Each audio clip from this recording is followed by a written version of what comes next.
इसमें next topic आपके पास है सर्कुलर सेक्शन। देखो, अगर मैं सिंपली लैंग्वेज में सर्कुलर सेक्शन की मैं बात करूँ, आप कोई भी कॉनिक सेक्शन ड्रॉ करते हो which is covered by your circle. Circle के कॉरस्पॉन्ड, जैसे अगर मैं बात करूँ, मैंने किसी भी सेक्शन की मैं अगर बात करूँ, सपोज मैंने ये कोई भी सेक्शन ड्रॉ किया and this is covered by a circle, this is your circular section. ठीक है जी, वो मेरे पास होता है। सपोज वो क्या कहता है, सी इक्वल्स टू जीरो बाद equation of the conicoid. Conicoid की इक्वेशन के लिए अगर आपके पास सी की वैल्यू जीरो हो जाती है, which is also can be written as s plus lambda u v which is equals to zero. And here if s अगर आपके पास जीरो हो जाता है, then this is of the form, मेरे पास जो इक्वेशन की फॉर्म होगी वो ये होगी।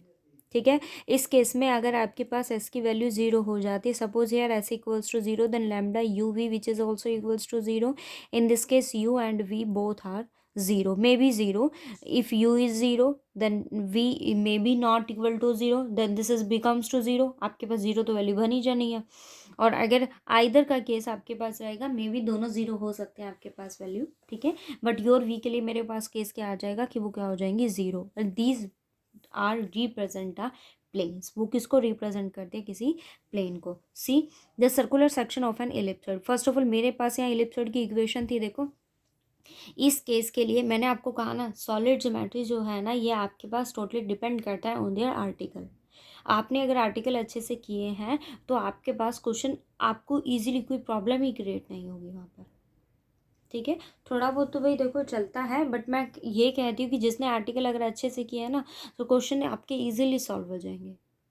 क्वेश्चन आपके वहाँ इजीली सॉल्व हो जाएंगे। देखो क्या कहता था, circular section of an ellipsoid. मेरे पास इलिप्सॉइड की इक्वेशन ये है। अब आप अगर अपने किसी भी इक्वेशन के लिए मुझे अगर सर्कुलर सेक्शन की फॉर्म निकालनी है, या फिर वो आपके पास क्वेश्चन की फॉर्म कुछ ऐसे देगा। ठीक है, आप आर्टिकल को पढ़ोगे ना तो आपको आइडिया हो जाएगा कि किस टाइप से यहाँ क्वेश्चन प्रेजेंट होंगे आपके लिए। देखो, सर्कुलर सेक्शन की उसने बात करी, तो आपके पास यहाँ आपको जो मेन काम जो आपको करना पड़ता है ना, वो ये है कि गिवन इक्वेशन जो भी आपके पास है, सपोज मेरे पास ये इलिप्सॉइड की इक्वेशन क्या है, x square by a square y square by b square and z square by c square which is equals to one. ये गिवन इक्वेशन है। आपको करना क्या होता है, गिवन इक्वेशन की फॉर्म रिड्यूस करनी पड़ती है, and this form is of the form s lambda u v which is equals to zero. So one by one के अकॉर्डिंग हम वैल्यूज लेंगे। पहला केस तो मेरे पास ये है कि जो मेरे पास यहाँ वैल्यू है वो क्या है, ये आपको वन बाय वन वैल्यू लेनी पड़ेगी। फर्स्ट मेरे पास x square by a square है। मैंने यहाँ क्या किया, गिवन इक्वेशन की फॉर्म में पहली बात तो मैं वन को उधर ले गई, सो ये नेगेटिव हो जाएगी value. Y square by a square को मैंने ऐड किया और इसी टर्म को मैंने सब्ट्रैक्ट कर दिया। Z square by a square मैंने ऐड किया और इसी टर्म को मैंने क्या कर दिया, सब्ट्रैक्ट कर दिया। तीनों के लिए सिमिलर केस आपको लेना होगा, which is equals to zero. अभी आप फॉर्म बनाइए। और सेकंड कंडीशन मेरे पास यहाँ क्या है, वन। वन को मैं इस फॉर्म में लिख सकती हूँ ना, which is also one. One by a square आप कॉमन लीजिए, x square plus y square plus z square and minus a square. Left over terms आपके पास क्या है, y square which is one by b square minus one by a square plus z square one by c square minus one by a square which is equals to zero. ठीक है जी, अभी इसी equation की second form पे आ जाइए। मेरे पास given equation क्या है, x square a square plus y square by b square plus z square by c square which is equals to one. One को मैंने इधर रखा। अब आपको ये इक्वेशन की फॉर्म देखनी है, y square by b square. So मैंने यहाँ क्या किया, y square by b square के लिए ये तो है, चाहिए कौन, एक्स और जेड। सो क्या किया, x square by b square minus x square by b square plus z square by b square and minus z square by b square and one is written as b square by b square, okay, which is equals to zero. क्या किया, वही जो आप term ले रहे हो यहाँ पर उसी को कॉमन लीजिए। 1/b² मैंने यहाँ लिया, वैल्यू क्या आ जाएगी, y² x² and plus z² minus b²। यहाँ से नेक्स्ट लेफ्ट ओवर टर्म्स आपके पास क्या है, x², क्योंकि ये टर्म तो हम ले चुके हैं, यहाँ जो लेफ्ट ओवर होंगी वो आपको रखनी होंगी, x²। सो वैल्यू क्या रहेगी, 1/a² माइनस 1/b²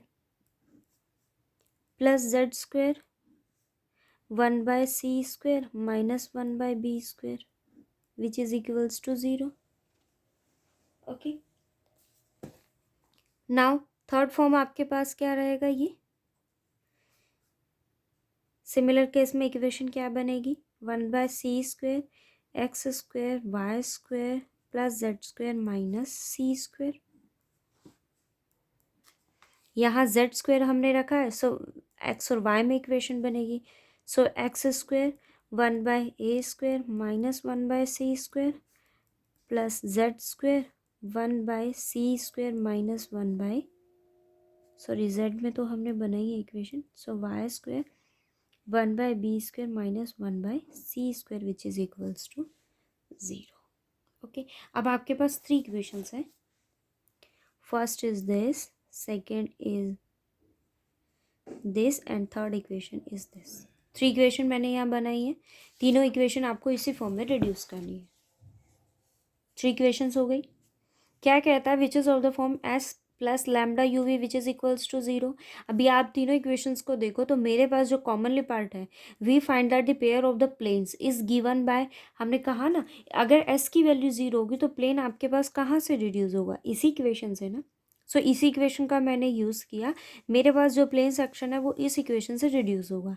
3 इक्वेशंस आपके पास हैं, first is your y² z² x² z² x² and y², y z x x² and y²। ठीक है, अभी आप केसेस देखिए, वो कहता है कि if a is greater than b, a is greater than b, b is greater than c, reciprocal करते हैं तो साइन चेंज होगा definitely. So 1/a is less than 1/b is less than 1/c।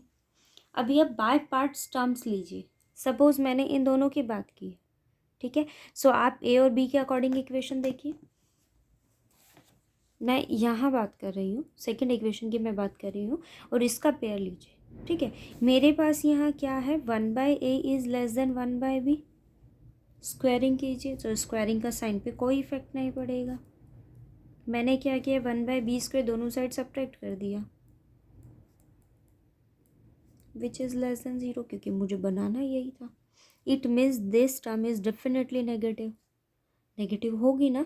अभी इस पर आइए, 1/c² माइनस 1/b², तो मैंने b और c का कॉम्बो लिया, 1/b is less than 1/c, squaring करेंगे सो साइन पे कोई इफेक्ट नहीं होगा। मुझे कैसा ही चाहिए, c² नेगेटिव होना चाहिए, पॉजिटिव होना चाहिए, सो मैंने 1/b² को बोथ साइड सब्ट्रैक्ट कर दिया, वैल्यू क्या आ गई, पॉजिटिव आ गई। ये टर्म पॉजिटिव है और ये टर्म आपके पास क्या है, नेगेटिव। इट मीन्स डेफिनेटली आपके पास जो फॉर्म बनेगी वो ये होगी। अब आप यहाँ से स्क्वायर को रिमूव कर दीजिए, आपके पास यहाँ पर कोई भी टर्म आयोटा की फॉर्म में नहीं रहेगी। इट मीन्स अगर ये इस कंडीशन को सेटिस्फाई करता है then this equation definitely have a real, आपके पास इसकी वैल्यूज़ जो रहेंगी वो कैसी रहेंगी, रियल रहेंगी। ठीक है, अभी आप इसको सॉल्व कीजिए। जो इक्वेशन देखो आपके पास यहाँ इक्वेशन बनेगी, so x² b² minus a² over a² b², दोनों और नेगेटिव अपोजिट साइन में, तो एक टर्म को मैं उधर ले गई, आपके पास वैल्यू क्या आ गई, z² b² minus c² over b² c², b² both side से आपके पास कैंसिल हो जाएगा। So x² by a² b² minus c² which is equals to z² by c²।